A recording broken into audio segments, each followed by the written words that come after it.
सवेरे हरि किशन मंडी से ट्रक में ताजी सब्जी भरकर ले आते हैं। मनोरमा जी, ओ मनोरमा जी, अरे ओ भगवान, अरे ओ सब्जी वाली, कहाँ हो? फटाफट से बाहर आओ।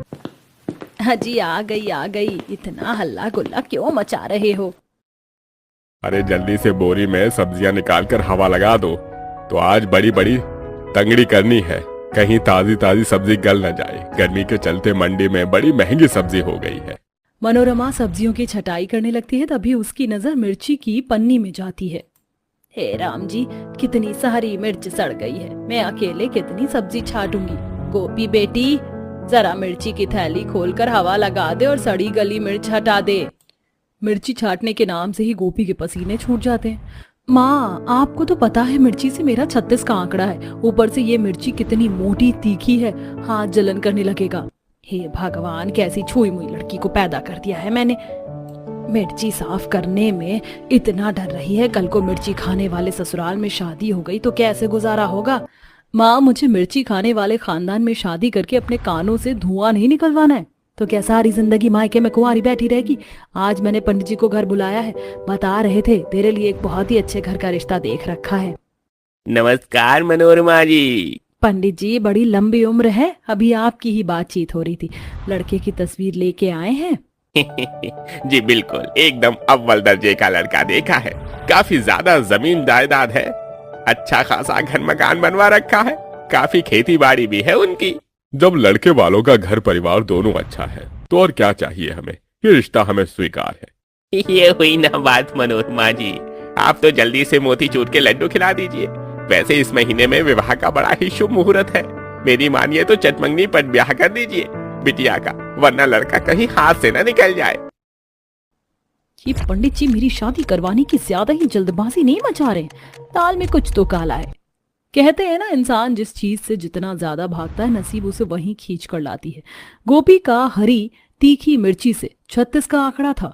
क्या होगा जब हमारी प्यारी गोपी मिर्ची के खेत वाले ससुराल में शादी करके जाएगी। कुछ ही दिनों में गोपी की धूमधाम से शादी हो जाती है और वो शादी करके ससुराल में आती है, जो कि हरी मिर्च से भरे हुए खेत के बीचों बीच में बना हुआ था। अरे कांता जी, जल्दी से छोटी बहू का स्वागत करवाइए। हाँ जी, बस आ गई। तभी सास कांता थाली में हरी हरी मिर्च भरकर लाती है और नजर उतारती है। हर टोना टोटका अला बला मेरी बहू के ऊपर से उतर जाए।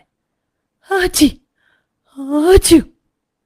तौबा तौबा, देखिए सासू माँ, देवरानी जी को कितनी ज्यादा नजर लगी हुई थी।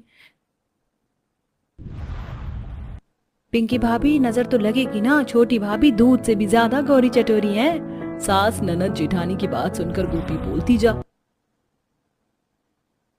जेठानी जी, कोमल मुझे कोई नजर नहीं लगी, मुझे मिर्ची से एलर्जी है, इसीलिए छींक आ गई थी।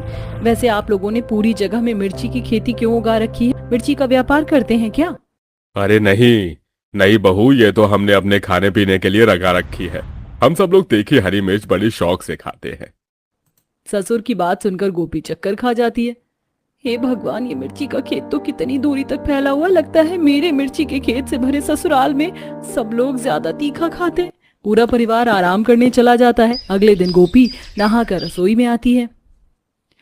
आज तो मेरी चूल्हा चढ़ाई की रस्म है। माँ जी, जेठानी जी अभी उठी नहीं है। खैर, खट्टे मीठे पकवान ही तो बनाना होगा, पूछताछ करने की क्या जरूरत है। थोड़ी नमक वाली कचौड़ी, हलवा, गुलाब जामुन, पुलाव और 1-2 वैरायटी की सब्जी बना लेती हूँ। खाने की लिस्ट सोचकर गोपी राशन ढूंढने लगती है कि कुछ ही देर में सारे डिब्बे दराज छान मार कर देख लिया, राशन का एक दाना नहीं है, क्या बनाऊं। तभी सास जेठानी टोकरी में खेत में से मिर्ची तोड़ कर ले आती है। माँ जी, अब की बार तो खेत में पानी पटाने का डबल फायदा हो गया। देखिए कितनी मोटी मोटी तीखी मिर्च निकली, इसके पकौड़े खाने में क्या मस्त लगेंगे। मिर्ची की पकौड़े की बात सुनकर कांता जीभ चटपटाते हुए बोलती है, बड़ी बहू, तूने तो मेरे मुंह में पानी दिला दिया। गोपी बहू, फटाफट से टोकरी की ताजी मिर्ची के कुरकुरे खस्ता पकौड़े तल दो। देवरानी जी, फ्रिज में दूध की थैली पड़ी हुई है, बड़े पतीले में भरकर चाय बना लेना और बढ़िया से अदरक इलायची कूट कर डालना। पर माँ जी, जेठानी जी, इतनी तगड़ी गर्मी के मौसम में तीखी मिर्ची के पकौड़े खाना सेहत के लिए हानिकारक है। बहू, तू साफ सीधा क्यों नहीं बोलती कि पकौड़े तलने में तुझको भारी पड़ रहा है? हम भारी खान पान भी हजम कर जाते हैं। अब तू बना। जी माँ जी, पता नहीं कैसे भसड़बाजी खानदान में फंस गई। मुझे क्या, मैं तो ऊपर से और कश्मीरी लाल मिर्च डालकर पकौड़े तल दूंगी। जब कान से धुआं निकलेगा तो खुद उछलेंगे। आग बबूला होकर गोपी सारी मिर्ची काटती है। कुछ मिर्ची इतनी ज्यादा मोटी और सख्त थी कि बीज उछलकर आंख में लग जाता है। मम्मी, मेरी आंखों में कितनी जोर से मिर्ची लग रही है। तभी चटोरा देवर प्रदीप किचन में पधार जाता है। भाभी, अभी तक आपने मिर्ची के पकौड़े नहीं तले, जल्दी कीजिए। ए भगवान, सबके सब एक नंबर के जीप के चटोरे हैं। लाल पीली गुस्से में सबको मिर्ची के पकौड़े बनाकर वो खिलाती है। अरे वाह चाची, आपने क्या स्पाइसी मिर्ची के पकौड़े बनाए? और दो। मिष्टी, तुम्हें तीखा लग रहा है? देखो तुम्हारी आंख से आंसू आ रहा है। और मत खाओ, मैं परता बना देती हूँ सिंपल। अरे बहू, खाने दे मेरी पोती को, मुझे टोका टाकी पसंद नहीं है। देखते देखते दोपहर का टाइम हो जाता है। इतनी जोर की भूख लगी है, माँ जी से पूछ लेती हूँ कि क्या बनाना है। माँ जी, दोपहर का टाइम है, सबके लिए दाल चावल बना दूं? सुनकर सबका मुंह उड़ जाता है। अरे बहू, दाल चावल तो बिल्कुल फीका फीका खाना है, हमें तो तीखा खाना पसंद है। ऐसा कर, तू सबके लिए सिलबट्टे वाली मिर्च की चटनी पीस दे और चूल्हे की रोटी बना ले खेत में ही। ये सुनकर गोपी को तेज गुस्सा चढ़ता है कि भगवान, कहां से कहां मिर्च के खेत वाले ससुराल को चुनकर मैंने अपनी जिंदगी झंड कर ली है। भरी दोपहरी में गोपी खेत के बीचों बीच में सिलबट्टी की चटनी और चूल्हे की रोटी बनाकर खिलाती है। आहा, आज तो मिर्ची के खेत में मस्त ठंडी ठंडी हवा चल रही है पिताजी। खाक हवा चल रही है, मिर्ची की तेज धांस उड़ रही है। खा पी कर सब लोग खिसक लेते हैं। तभी सास, बहू देख, धूप के चलते पेड़ पौधे कैसे मुरझा से गए, मिर्ची के थोड़ा पानी पटा देना। जी माँ। बहू पूरे खेत के पानी पटाने में पसीने पसीने हो जाती है। गरम गरम लू चल रही थी, इसलिए उसे रात में बुखार हो जाता है।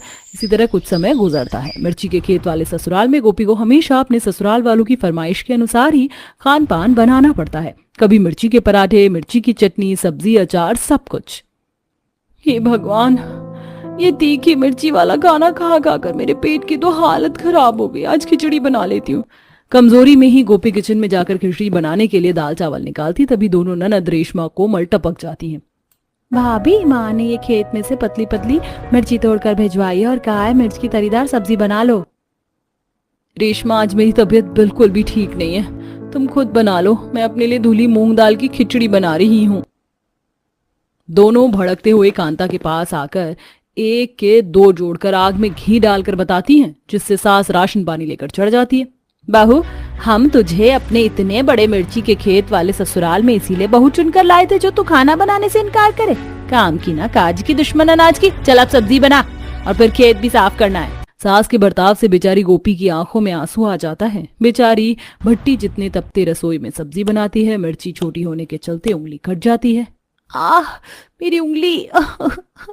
मैं तो बड़ा पछता रही हूँ इस मिर्ची के खेत वाले खानदान में शादी करके। थकी हालत में खाना खिलाकर बहू चिलचिलाती धूप में जाकर खेत की साफ सफाई करती है। तभी चक्कर खाकर गिर जाती है। गोपी, क्या हो गया तुम्हें? उठो ना। अरे माहिर बेटा, तू क्यों इतना घबरा रहा है? गर्मी लग गई होगी।